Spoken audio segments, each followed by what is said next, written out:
네, 부활의 메시지를 함께 듣겠습니다. 예수님이 사역할 당시에 당신의 그 죽음과 부활에 대해서 미리 말씀을 하셨죠. 여러 차례에 걸쳐서 내가 이제 곧 유대교 지도자들에게 잡혀서 고난을 당할 것이다, 죽을 것이다. 그러나 사흘 만에 다시 살아날 것이다. 이 말씀을 약속이고 예언이죠. 여러 차례 하셨습니다. 그 중에 예를 하나 볼까요? 누가복음 9장에 보면 이런 말씀이 있죠. 자, 이건 반복해서 나오는 예수님의 예언이었습니다. 자기 자신에 대해서. 그러니까 인자인 그리스도가 나사렛 예수께서 때가 되면 많은 고난을 받고 유대교 지도자들에게 버림받아 죽임을 당하고 그러나 사흘 만에 다시 살아난다고 스스로 여러 번 제자들한테 말씀을 미리 해주셨어요. 이 말씀이 그대로 이루어집니다. 첫째는 십자가 부분이 이루어지죠. 예수님 잡히셨습니다. 그리고 고난을 받고 돌아가셨습니다. 자, 그러면 두 번째 이 예언의 두 번째 파트가 뭐죠? 사흘 만에 다시 살아나리라. 이 말씀도 그대로 이루어지겠죠. 근데 제자들 중에는 예수님이 직접 여러 번 말씀하셨는데도 불구하고 제3일에 살아나야 하리라 이 말씀을 믿는 사람이 없었어요. 이거 참 받아들이기 어려웠습니다. 부활을 기대하는 사람들이 없었습니다. 유다가 떠났으니까 11사도가 남았죠. 그리고 다른 제자들도 같이 있습니다. 십자가 앞에서 뿔뿔이 흩어졌어요. 스승이 무력히 잡히니까 다 그냥 도망치듯 어디로 사라졌습니다. 그리고 십자가에서 예수님이 죽은 후에는 어디 조용한 곳에 이제 어디 한 집에 숨어서 문을 닫고 유대교 지도자들이 두려워서 떨고 있었습니다. 예수님이 부활하신다고는 꿈에도 생각을 하지 못하고 있었어요. 자, 오늘 우리가 읽은 이 요한복음 20장 참 이제 놀라운 부활에 대한 서술인데요. 의외로 이 요한복음 20장이 뭘 다루고 있냐면 제자들이 얼마나 부활을 믿지 못하는가를 얘기합니다.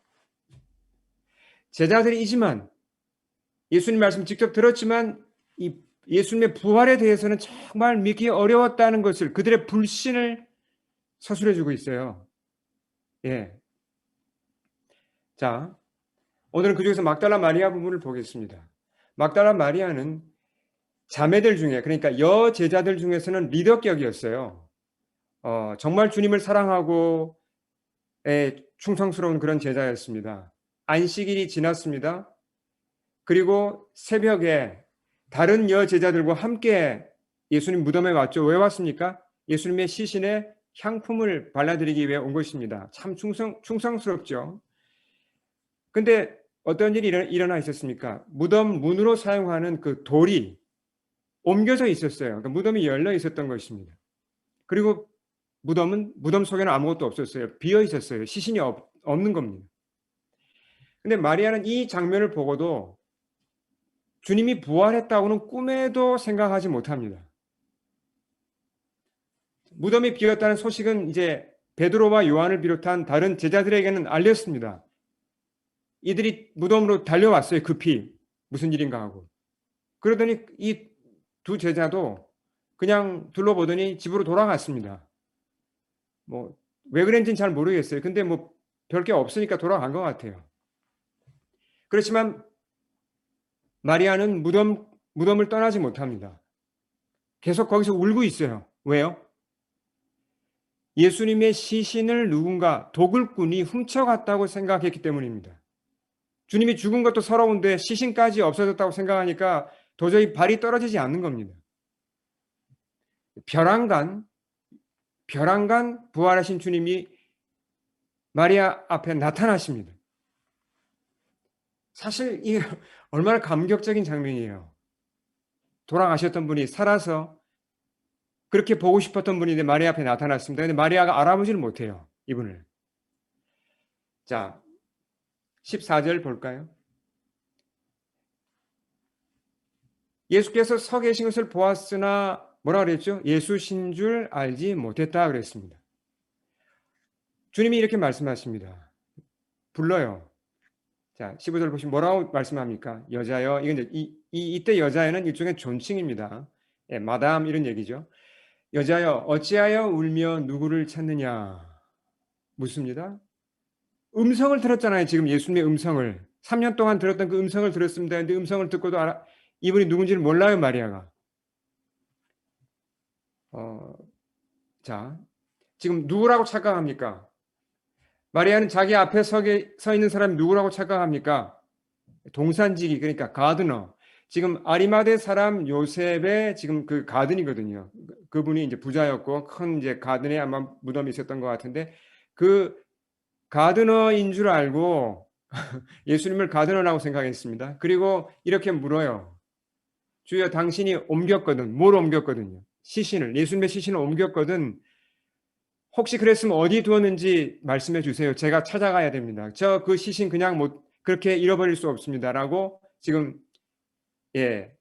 좀 잘못 짓고 있습니다. 마리아가. 자, 마리아에 대해서 한번 생각해 보겠습니다. 막달라 마리아, 그렇게 믿음이 좋았는데 지금 왜 이러는 겁니까? 마리아가 이렇게 둔한 사람입니까? 뭐가 문제죠? 둔해서 이러는 게 아닙니다. 자, 여기서 우리가 분명히 알아야 될 것은 부활이라는 사건이 그만큼 믿기 어렵다는 겁니다. 우리가 이걸 인정하고 들어가야 돼요. 부활하신 예수님 얘기하면서 왜 못 믿냐고, 왜 못 믿냐고 이렇게 얘기하면 좀 곤란합니다. 사실 이건 믿기 힘든 거예요. 제자들도 못 믿었잖아요, 이렇게. 죽은 사람이 살아난다는 거, 이게 그렇게 쉽게 믿을 수 있는 게 아닙니다. 이 상황에서는, 이런 상황에 놓이면 누구나 막달라 마리아와 같이 행동할 수밖에 없다는 거죠. 참 믿기 어렵습니다. 자, 이렇게 생각할 수는 있죠. 십자가에서 예수님이 그러면 죽은 게 아니라 혹시 뭐 이렇게 기절하신 게 아닌가, 뭐 이런 좀 일종의 억측인데요. 그런 경우라면 가능성이 있겠죠. 뭐 기절했던 분이 깨어날 수는 있겠죠. 근데 예수님이 혼절하거나 기절한 것입니까? 아닙니다. 분명히 죽으셨습니다. 아주 확고하게 죽으셨어요. 자, 먼저 무자비하게 온몸에 무자비한 채찍을 맞았죠. 뭐 그것으로도 거의 뭐 죽음에 가까이 갈 정도로 이제 큰 상처인데요. 십자가에 못 박혔습니다. 그리고 십자가 상에서 숨이 확실하게 끊어졌습니다. 어떻게 확인됐죠? 로마 군병 하나가 창으로 옆구리를 찌르니까 뭐가 나왔다 그랬습니까? 예, 피와 물이 나왔다 그랬습니다. 분리된 것이 나왔죠. 다음 페이지 보시면 이제 예수는 역사다라는 책에 나오는 얘기인데요. 알렉산더 메트렐이라는 저명한 이제 의사죠. 이분이 얘기한 바에 의하면 객관적으로 의사로서 이 상황을 볼 때 물과 피가 이렇게 분리되어 나왔다는 것은 그 사람이 죽었다는 확실한 증거라고 했습니다. 사실 사도 요한은 의학적인 지식이 없습니다. 근데 그것을 그냥 묘사한 거예요. 의학적 지식이 없는데도 찌르니까 물과 피가 나왔구나. 이걸 기록해 놓은 겁니다. 이걸 보면 아주 사실적으로 그 현장을 목격하고 요한이 기록했다는 것이 밝혀지죠. 자, 시신이 십자가에서 내려졌습니다. 무덤에 안치되었습니다. 막달라 마리아 그걸 보았습니까? 지켜보았습니다. 처음부터 끝까지 다 지켜보았습니다. 분명히 주님은 돌아가셨고 묻히셨어요. 이게 사실입니다. 근데 이 죽음 앞에서, 확고한 죽음이라는 사실 앞에서 사흘 만에 다시 살아난다. 이게 그렇게 쉽게 믿어집니까? 정말 이건 믿기 어려운 얘기입니다. 못 믿는 게 어떻게 보면 자연스러운 거예요. 네. 근데 반대편에서 한번 생각해 볼 수 있어요. 예수님 편에서 한번 생각해 보죠. 예수님 편에서 생각하면 마리아를 포함한 이 제자들, 3년 동안 키운 제자들 실망스럽죠. 참 실망스럽습니다. 왜요? 십자가를 앞두고 예수님이 체포되시니까 다 뿔뿔이 흩어졌습니다. 예수님께 실망하고 또 겁먹어서 다 어디론가 흩어졌어요. 마리아는 주님을 떠나진 않았습니다. 십자가 밑에 남았습니다. 그러나 분명히 주님이 내가 제3일에 살아나야 하리라라고 말씀하셨는데도 불구하고, 약속하셨는데도 불구하고 못 믿잖아요. 그렇게 가르쳤는데 못 믿습니다. 실망스럽죠. 근데 주님은, 부활의 주님은 마리아에게 실망하지 않아요. 11 제자들에게 너희들은 왜 그 모양이냐, 이렇게 내가 너희에게 실망했다라고 말씀하지 않습니다. 이해하세요. 그들의 불신을 이해하시고 약함을 이해하신다는 겁니다. 그래서 주님은 지금 어떻게 하시는가? 제자들이 확실히 믿도록 도와주시는 거예요. 부활하신 후 승천하시기 전까지 약 40일 동안 이 땅에 계시면서 얘들아, 내가 살아난 게 분명하다, 나는 부활했어, 이걸 분명히 알도록 도와주시고, 부활의 의미가 뭔가, 내가 살아났다는 게 뭔가, 부활의 의미가 뭔가를 알려주시고, 그래서 그들이 마침내 이제 불신을 털고 일어나서 부활의 증인이 되기까지 그들을 도와주십니다. 이게 주님이 하시는 일이에요. 자, 그러면 굉장히 중요한 사실이 하나가 있습니다. 죽음에서 이기신 예수님이 가장 먼저 누구를 만났습니까? 막달라 마리아예요. 가장 먼저 만난 사람이. 마가복음 16장 9절에도 이 사실이 써 있거든요. 자, 지금 마리아는 예수님을 못 알아보잖아요. 누구라고 착각했죠? 예, 동산지기 가드론이라고 착각했습니다. 그때 예수님이 마리아의 이름을 부르십니다. 마리아야.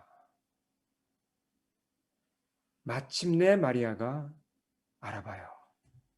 아, 예수님이시구나, 주님이시구나 라고 그가 눈이 열리고 귀가 열려서 마침내 알아봅니다. 그리고 예, 라보니요, 선생님 하면서 그에게 이렇게 달려가죠.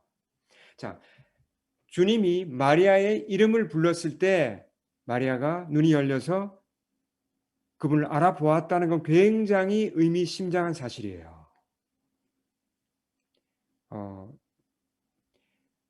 지금 요한복음이잖아요, 우리가 지금 보는 것이.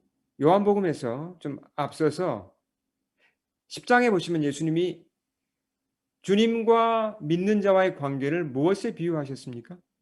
예, 목자와 양에 비유하셨어요. 목자가 자기 양을 어떻게 인도한다고 그랬습니까? 3절 보시면 자기 양의 이름을 각각 불러 인도하여 낸다 그랬습니다. 100마리가 되든 뭐 200마리가 되든 목자는 자기 양의 이름을 다 지어놓고 그 이름을 다 알아요. 다 구별합니다. 예, 그렇듯이 부활의 예수님은 당신을 따르는 모든 우리 믿는 자들의 이름을 우리를 아시되, 뭐 번호로 아시는 것도 아니고 단체로 아시는 것도 아니고 이름으로 아신다는 것입니다. 이름을 부르셨죠, 마리아의 이름을. 자, 부활이 일어났습니다. 무엇이 증명되었습니까? 확실하게 증명되었습니까? 예수 그리스도가 메시아라는 사실, 하나님의 아들이라는 사실이 확고하게 이제 더 이상 의심할 수 없이 증명되었습니다. 예수님 메시아이십니다. 이제부터 메시아로서 본격적인 사역을 시작하십니다. 교회를 세우시고 교회를 통해 만민에게 복음을 전파하시고 하나님 나라를 이제 세워가십니다. 범위가 온 세상이잖아요. 우주잖아요. 이렇게 큰 사역, 인류 역사상 가장 큰 사역이라고 할 수 있고 가장 위대한 프로젝트라고 할 수 있죠. 이 사역을 예수님이 이제부터 추진해 나가십니다. 얼마나 큰 일이에요. 얼마나 귀한 일입니까? 보통 근데 이런 중요한 일을 책임진 책임자는요, 개개인에게 신경을 잘 못 씁니다. 그렇잖아요. 한 기업의 총수만 돼도 어떻게 그 기업 직원들 다 신경 씁니까? 지금 뭐 저스틴 트루도가 제 이름을 알겠습니까? 뭐 알 리가 없죠. 예, 그건 당연한 것입니다. 근데 예수님은 달라요. 그렇게 크고 중요한 프로젝트의 책임자시지만 우리 각 사람의 이름을 아신다는 것입니다.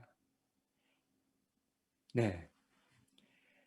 그러니까 이름을 아신다는 건 뭘 얘기합니까? 우리와 인격적 관계를 맺고 친밀한 관계를 맺고 우리를 키우고 인도하시며 또 우리와 함께 일하신다는 것입니다.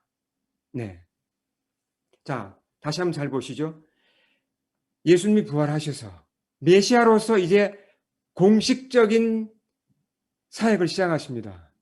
3년 동안은 이제 그 일종의 물론 중요한 기간이었지만 부활 후에 그 부활의 주님으로서 공식 스케줄을 이제 시작하시는데 첫 번째 스케줄이 뭐였죠? 뭐였습니까? 막달라 마리아와의 만남이었어요. 한번 생각해 보세요, 한번. 뭐 거창하고 화려하고 뭐 그런 게 아니었습니다. 한 이름 없는 여인과 만남. 그것이 부활의 주님의 첫 공식 스케줄이었다는 것입니다. 오늘도 우리 주님은 살아계시죠. 우리를 만나 주십니다. 그리고 우리에게도 동일한 일을 하세요. 당신이 살아계심을 알려주시고 우리를 부활의 증인으로 세워가기 원하십니다. 저는 교회 개척을 이제 위해서 부름을 받았고 이제 사역하면서 뭐 교회 개척 목회자가 그렇듯이 뭐 시련도 있었고 어려움도 있었습니다. 근데 돌아보면 시련보다는 선물을 더 많이 받은 것 같습니다. 물론 주님께 받은 선물이죠. 그 선물 가운데 몇 개를 오늘 이 부활주일에 몇 개를 여러분과 함께 나누고 싶어요. 제가 교회 개척을 시작할 당시, 그 2009년에 겨울에 시작했으니까 그 무렵에는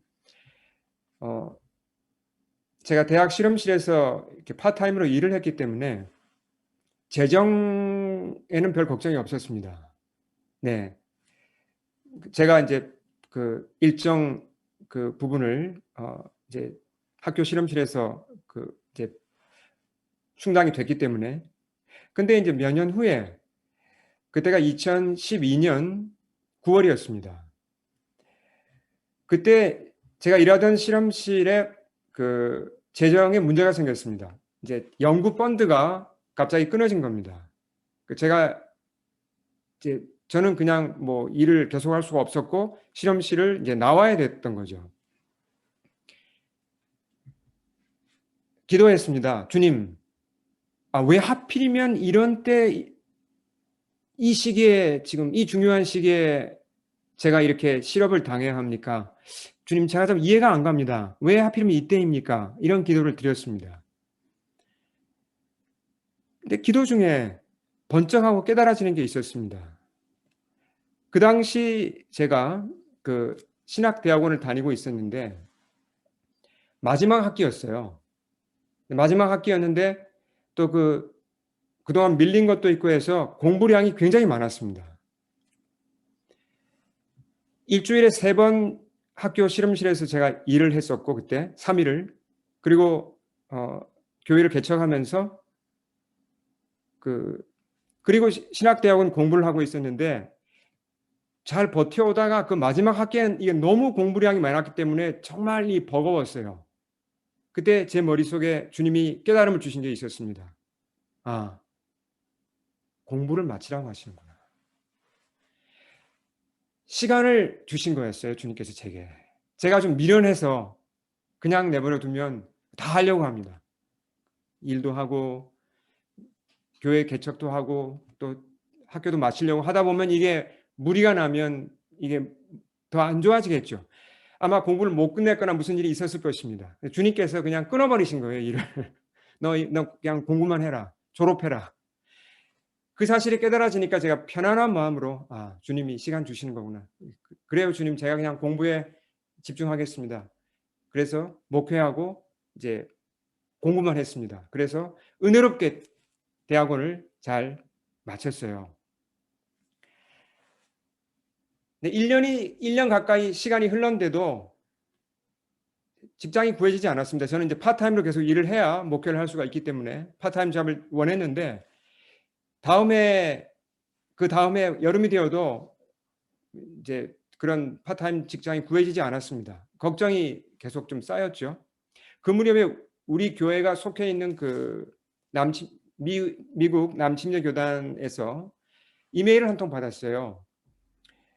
텍사스인 달라스에서 어떤 이제 큰 컨퍼런스가 열리는데 초청 이제 하는, 그러니까 개척 교회 목회자들에게는 모든 비용을 다 대어줄 테니까 와서 재충전을 해라. 그런 초청의 이메일이 왔습니다.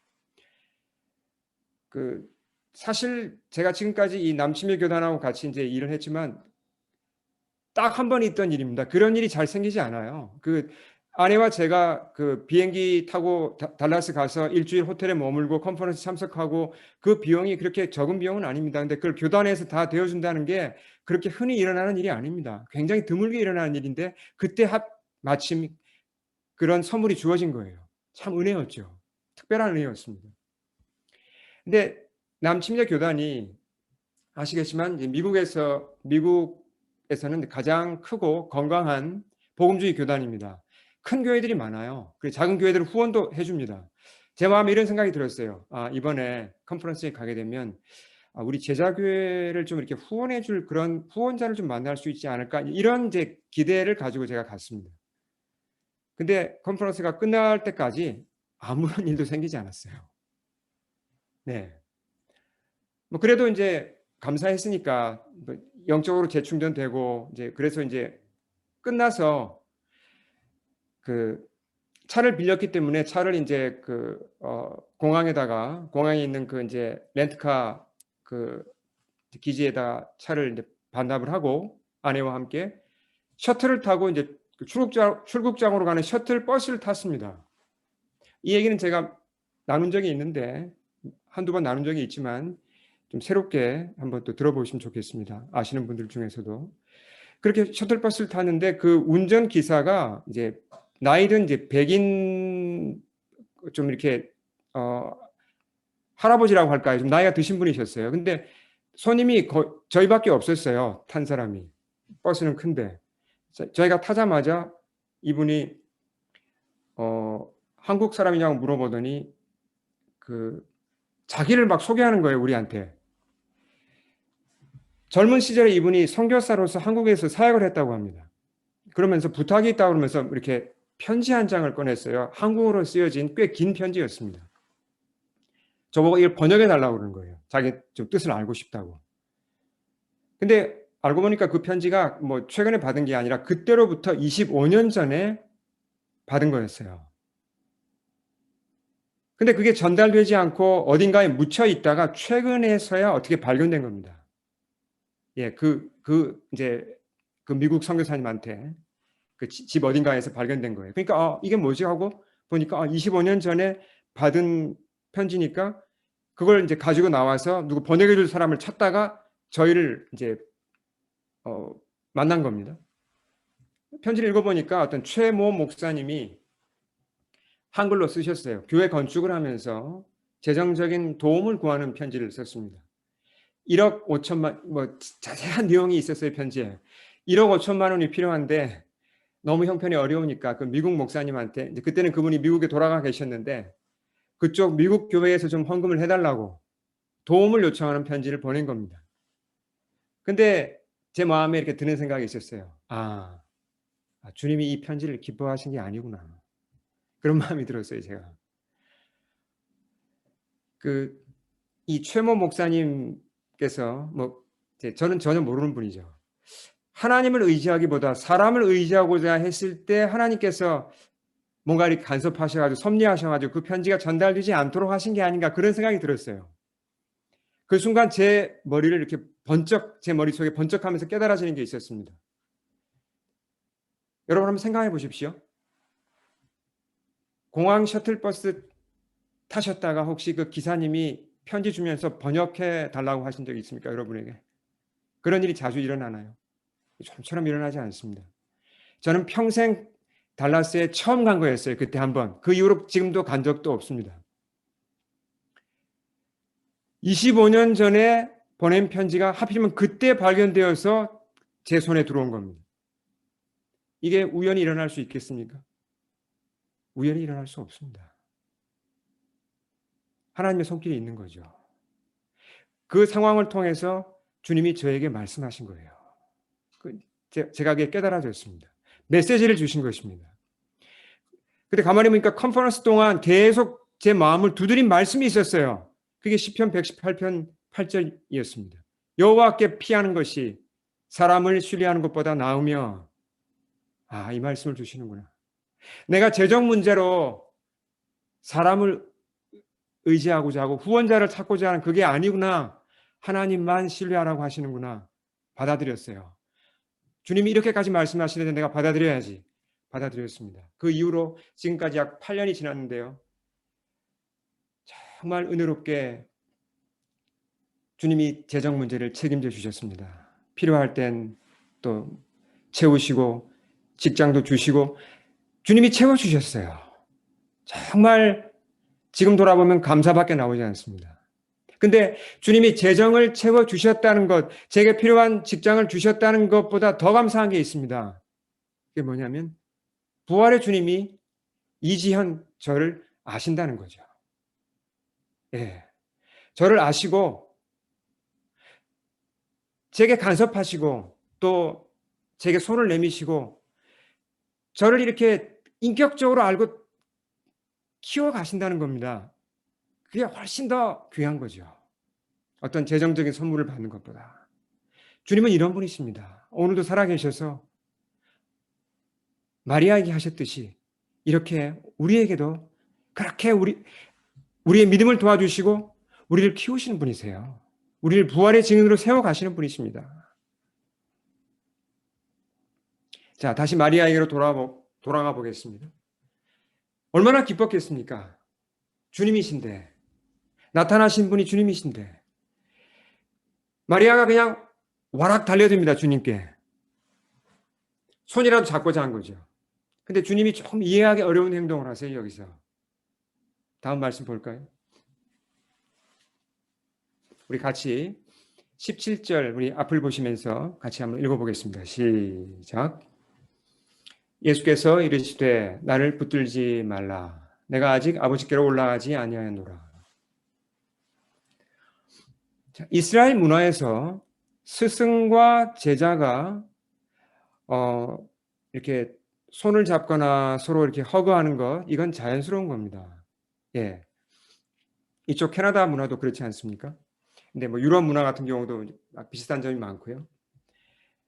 이런 사실은 3년 동안 예수님이 그 십자가 지기 전에 3년 동안 사역하셨을 때는 마리아뿐만 아니라 다른 제자들, 그러니까 제자들과 예수님 사이에 이런 신체 접촉이 있었어요. 서로 손잡고 또 허그도 하고 이런 것들이 있었습니다. 복음서에 보면 나와요. 그게 친근함을 표현하는 거죠.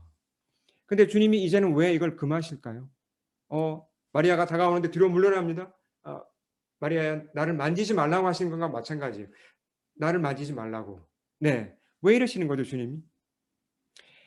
초창기에 이 제자들이, 마리아를 비롯한 제자들이 주님을 따랐을 때 나사렛 예수가 메시아다, 이거 정확하게 알았습니까? 몰랐어요. 그때는. 예, 정확하게 안 건 아닙니다. 선지자, 랍비 이 정도로 알았죠. 네, 아니면 뭐 카운셀러, 뭐 그런 이제 또 아주 훌륭한 뭐 영적 친구라고도 생각했겠죠. 예, 그런 개념 가운데 따랐습니다. 근데 때가 되어 예수님이 십자가에 돌아가시고 부활하셨어요.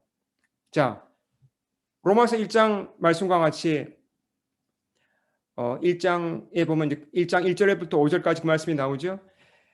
다윗의 아들로 태어나셨지만 무엇으로서 하나님의 아들이심이 증명되었습니까? 예, 부활로서. 부활로서 이제 예수님은 메시아이심이 확고하게 증명되었고 선포되었습니다. 이제 마리아는 어떻게 해야 되죠? 예수님을 메시아로서 존중하고 대우를 해드려야 된다는 거죠. 메시아 예수님과 관계를 맺어야 된다는 것입니다. 자, 이 부분을 제가 좀 더 설명해 드리겠습니다. 메시아가 누굽니까? 구원자시죠? 왕이십니다. 자, 우리는 그분의 공로로 우리는 구원을 받고 그분의 통치를 받는 백성입니다. 그러니까 만왕의 왕이시죠? 하나님이시잖아요. 그렇죠? 하나님이시죠. 하나님은 우리가 함부로 대할 수 있습니까? 그럴 수 없습니다. 그에 합당한 대우를 해드려야 돼요. 합당한 존중을 우리가 올려드려야 합니다. 예수님이 지금 그 말씀을 하시는 거예요, 마리아에게. 물론 예수님은 부활하신 후에도 우리의 친구라고도 할 수 있습니다. 이 말이 틀린 건 아니에요. 네. 그렇지만 우리가 이 예수님을 친구라고 할 때, 예수님은 내 친구라고 할 때, 이 혼동하면 안 될 게 있어요. 이게 잘 구별해야 됩니다. 자, 친구란 말씀도 예수님이 최후의 만찬에서 하신 내용이죠. 그러니까 사실은 이 마리아를 만나기 며칠 전입니다. 얼마 안 된 얘기죠. 바로 뭐 그냥 며칠 전인데요, 불과. 뭐라고 말씀하셨습니까? 우리 같이 한번 요한복음 15장 14, 15절 말씀 우리 같이 한번 읽어보겠습니다. 시작. 너희는 내가 명하는 대로 행하면 곧 나의 친구라. 이제부터는 너희를 종이라 하지 아니하리니 종은 주인이 하는 것을 알지 못함이라. 너희를 친구라 하였노니 내가 내 아버지께 들은 것을 다 너희에게 알게 하려 하였습니다. 네. 자, 분명히 예수님이 내가 너희를 친구라고 한다. 나와 너희는 친구 사이라고 말씀하시는데 자, 이 부분을 잘 이해해야 돼요. 왜 주님이 제자들에게 너희는 내 친구라고 하시는가? 그 이유가 중요해요. 자, 두 사람이 친구가 되려면 어떤 관계여야 친구가 되죠? 친구가 되려면 한쪽은 높고 한쪽은 낮은 일이 상하 관계가 되면 친구가 될 수 있습니까? 안 되죠, 이건. 친구가 될 수는 없습니다. 서로 수평적인 관계가 되어야 되는 거죠. 그렇죠? 서로 고민도 얘기하고 서로 의지할 수 있는 그런 관계가 동등한 관계라야지 친구가 될 수 있습니다. 자, 그럼 한번 생각해 보죠. 예수님과 우리가 이 수평적 관계를 맺을 수 있습니까? 동등한 지위에서 맺을 수 있습니까? 자, 예수님이 누구십니까? 하나님의 아들이시고 우리는 인간입니다. 근데 수평적 관계, 동등한 지위에서 관계를 맺을 수 있습니까? 불가능합니다. 안 되죠, 이건. 주님과 나와의 관계는 분명히 수직 관계예요. 그분이 높고 나는 낮습니다. 그렇죠? 근데 왜 친구라고 하세요, 예수님이? 너희는 내 친구, 내가 너희를 친구라고 하겠다. 무슨 말입니까, 이게? 자, 다시 말씀 잘 보시면 뭘 얘기해 주신다 그랬죠? 내 아버지께 들은 것을 다 너희에게 알게 했다 그랬어요. 자, 한번 생각해 보세요. 주인이 있고 종이 있습니다. 주인이 종에게 집안일을 다 얘기해 줍니까? 안 해주죠. 근데 예수님은 그렇게 높으신 분인데도 하나님께 관한 것, 하나님 나라에 관한 것, 그 영적인 비밀들을 우리에게 알게 하시나요? 알게 하십니다. 그래서 우리를 친구라고 부르시는 거예요. 그런 면에 있어서. 예. 우리는 예수님과 친밀한 관계를 맺을 수 있습니다. 예. 이게 참 좋은 거죠. 예수님을 친구라고 할 수 있습니다. 하지만 이게 그냥 보통 친구하고는 달라요. 허물없이 내가 그냥 수평적 관계에서 뭐 그냥 야자 할 수 있는 그런 친구가 아니죠. 왜요? 친구이면서 동시에 그분은 나의 왕이십니다. 나의 주인이십니다. 이 사실을 우리가 잘 알아야 되는 거죠. 부활하신 주님을 우리가 제대로 알고 그분과 관계를 맺으려면 이렇게 그분이 누구신지를 바로 알아야 바른 관계를 맺을 수 있어요. 그래서 마리아에게 마리아야 이제 너 나와 바른 관계를 맺어야 돼. 내가 메시아면 네가 나를 메시아답게 나를 대우하고 나를 네가 예배하고 섬겨야 되는 거야. 이걸 알려주신 것입니다. 자, 예수님이 부활하심으로 사실은 정말 인류 역사상 가장 놀라운 일이 일어난 거죠. 새 시대가 열린 것입니다. 이 사실을 예수님이 다음 말씀에서 이렇게 말씀하세요. 우리 17절 하반절 우리 같이 한번 읽겠습니다. 같이 읽어볼까요? 네, 시작. 너는 내 형제들에게 가서 이르되 내가 내 아버지 곧 너희 아버지 내 하나님 곧 너희 하나님께로 올라간다 하라. 자, 이제 약 40일 후면 예수님 하늘로 올라가세요. 승천하십니다. 물론 이제 성령을 통해서 함께 하시지만요. 승천이 40일 남았습니다. 근데 뭐라고 표현하십니까? 내가 내 아버지께로 올라간다라고 했습니까? 아니면 내 아버지 그리고 너희 아버지께로 올라간다고 그랬습니까? 예, 후자이죠. 하나님 아버지와 예수님과의 관계는 어느 정도 가깝죠? 어떠한 벽도 없고 어떠한 갈등도 없습니다. 정말 친밀한 관계입니다. 하나님 아버지와 우리 인간의 관계는 원래 어떠했습니까? 과거에? 예수님 이전에? 극심한 갈등이 있었고 넘지 못할 장벽이 있었습니다. 왜? 우리 죄 때문에. 근데 예수님이 그 장벽을 무너뜨리신 것입니다. 갈등을 다 푸신 거죠. 십자가의 죽음으로. 그래서 이제 하나님 아버지가 우리에게도 아버지가 된 거고 우리에게도 하나님이 된 겁니다. 그 사실을 알려준 겁니다. 이 뜻을 이해하고 받아들이고 이걸 누릴 때 이것보다 더 큰 선물이 없죠. 우리가 이제 하나님의 자녀가 되는 길이 활짝 열린 것입니다. 이게 새 시대이죠. 이 소식을 마리아가 큰 기쁨으로 이제 제자들한테 알리는 것이 이어지는 말씀이죠. 짧은 결론을 말씀드리고 우리 함께 기도하겠습니다. 자, 우리를 누가 구원합니까? 죄의 노예된 우리, 죄에서 풀려나지 못하고 반복하여 죄를 짓고 사는 우리를 그 죄에서 누가 구원할 수 있습니까? 죄의식에서 우리를 누가 구원합니까? 죄짐에서 우리를 누가 구원합니까? 죽음에서 우리 구원할 분이 누가 세상에 있습니까? 하나님의 심판에서 우리를 구원할 사람이 누가 있습니까? 예수님을 제외하고는 아무도 없습니다. 예수님께서 부활로 말미암아 새 시대를 열었습니다. 이제 그분의 나라가 점점 세계 방방곡곡으로 전파되고 있죠. 이때만 해도 이 성경에 기록될 당시만 해도 참 믿기 어려웠습니다. 이 부활하신 예수님의 나라가 확장되기에는 너무나 초라해 보였으나 그러나 실제로 2000년이 지났을 때 이렇게 놀라운 나라가 되었습니다. 우리도 그의 백성이 되었죠. 끝으로 우리가 꼭 기억해야 됩니다. 이 위대한 나라, 부활하신 주님의 나라, 영생이 있고 영원한 기쁨이 있고 이 천국이 포함된 이 새로운 나라가 이 새로운 이 역사가 어떻게 시작되죠?